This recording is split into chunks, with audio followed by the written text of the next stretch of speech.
What's up, my dudes? Bro, my bike's spinning around on the rut. Oh my goodness. Holy. Okay, we got Indianapolis. Oh, there you go, Spitzy boy, just right away. I pulled the Deegan, boys. We ghost rode the shit. Okay, we got 2024 Indianapolis, little sand section. Wanted to check this track out on Legends here. Obviously, this is my first laps ever seeing it, as always. Ooh. Rack my sack. Ooh, did it again. Okay, so one thing I'll say right away about this track is this does not seem to be as extreme scaling as some of their other ones, especially like Birmingham. That shit was next level. Like, humongous jumps. You know, major size, you know, peaked out, massive. We're talking like big scaling. This right here is a little bit more down that, you know, I guess you'd call it like realistic road. Finish line still got some peak to it though. It's not like, I wouldn't call this like too small or anything like that, you know. Oh shit, I forgot that was kind of small right there. Oof. But like, these jumps, you know, it's a little more like, maybe a little more comparable to like the default Supercross tracks in the game. Something like that, kind of scaling wise, you know what I mean? So we go on the table here. Oh, that's a triple. Okay, just blow my legs off real quick. Bro, I got legs without popping off. That's insane. Oh, little inside pre-made ski. Bro, there's something... What the hell? This game feels totally different to me for some reason. I swear, like, every time I get on this game, there's been another update that changes the feeling of the bike, and I'm like, what the hell? It's like a whole different game every time I play it, you know what I'm saying? The finish line pretty cool, though. But yeah, oh man, yeah, these corners, see, they turn a little tighter than they have been on some of these previous 2024 Monster Energy Supercross DLC tracks, right?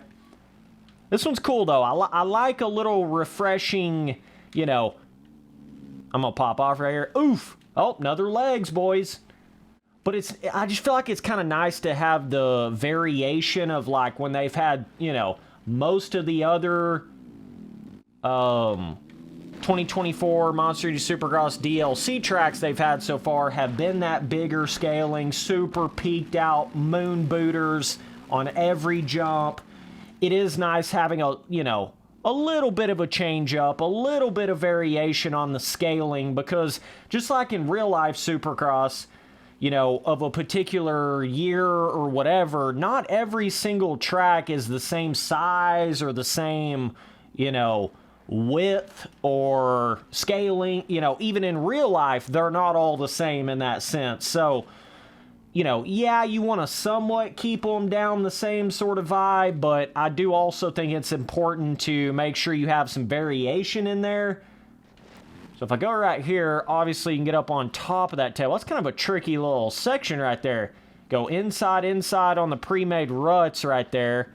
But this is a good example of, it's still got the difficulty, right? Even though the track is a little bit tighter, maybe a little bit smaller, you can just feel it. It's still got that difficulty level to it. It's still got that challenge to it. That's been my biggest problem with any sort of one-to-one smaller scaling kind of track in any of these dirt bike games, is the fact that, you know, 9 times out of 10, it's not just smaller scaling, it's also way easier of a track. It's also, it becomes boring and way too easy when you start getting those smaller scaling, you know, tighter tracks, or what some people think is like more realistic scaling or whatever, you know.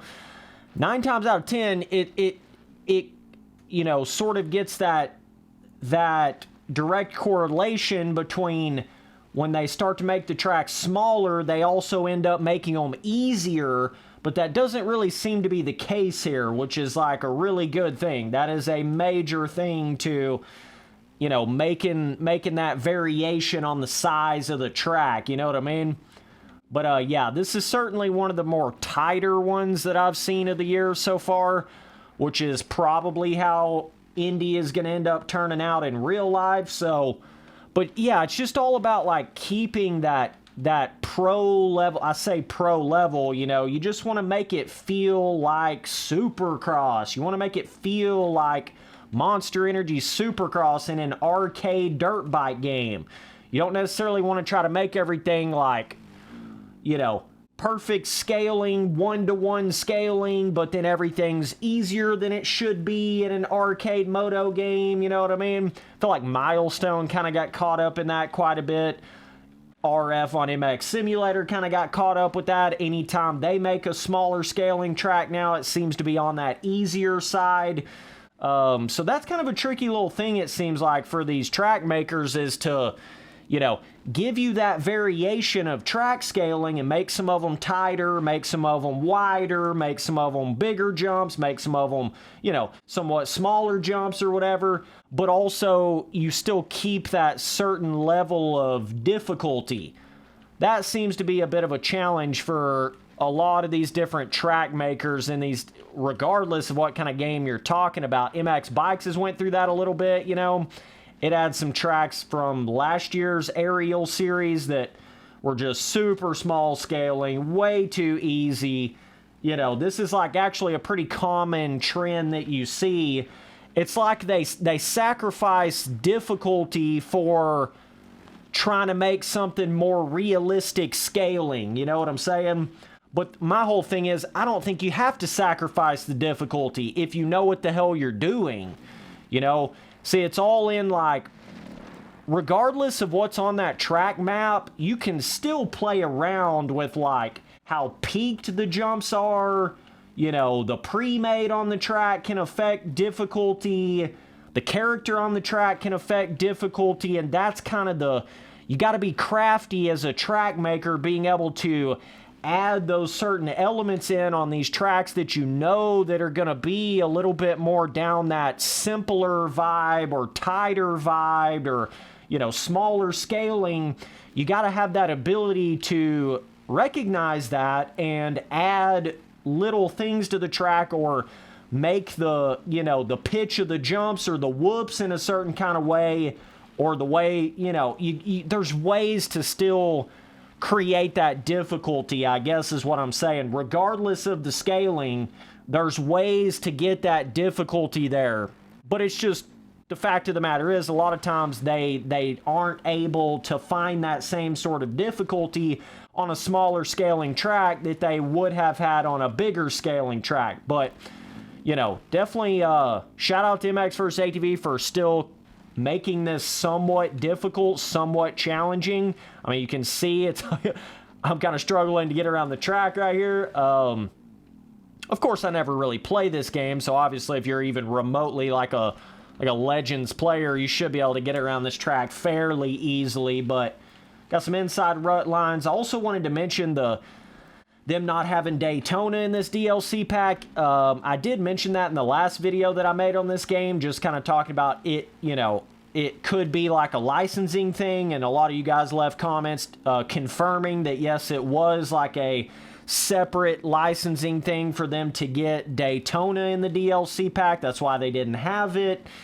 So, yeah, I guess at the end of the day, I look at it like, if you're going to have a 2024 Monster Energy Supercross DLC, you either do whatever it takes to get Daytona in that, whether that takes, you know, getting a whole nother licensing thing, or you got to do whatever else you got to do, you got to have Daytona in an official Supercross DLC pack, or you don't have, you know, a Supercross DLC pack, like straight up. That's just the way I look at it, man. So it really don't change anything, I guess, on my opinion on it, that they just couldn't get the license, or it was like a separate entity that they sort of had to, you know, would have had to have gotten a separate deal to get Daytona in there. I still feel the exact same way about it. It's like, you know, You either do whatever it takes to get Daytona in a Monster Energy Supercross DLC pack, or you don't release that Monster Energy Supercross DLC pack, because it's not really a Monster Energy Supercross DLC pack without Daytona. But either way, this track right here, though, Indianapolis, pretty cool. It's giving you more of that tighter vibe for, you know, some guys out there that really like that more, you know, kind of, this more like what you would call realistic on the way the corners turn and just the overall tightness of it all. This is probably a little bit more down that sort of a road. The jumps still have skill gap, though. The, you know, rhythms still have skill gap. Finish line still has skill gap. It's still got all the difficulty aspect to it. It's just not necessarily as Big Daddy, you know what I'm saying, as what some of those other DLC tracks have been this year so far. So, giving you that good variation, you know, kind of, you know, doing it the right way, I guess you would say, is what they did with this track right here.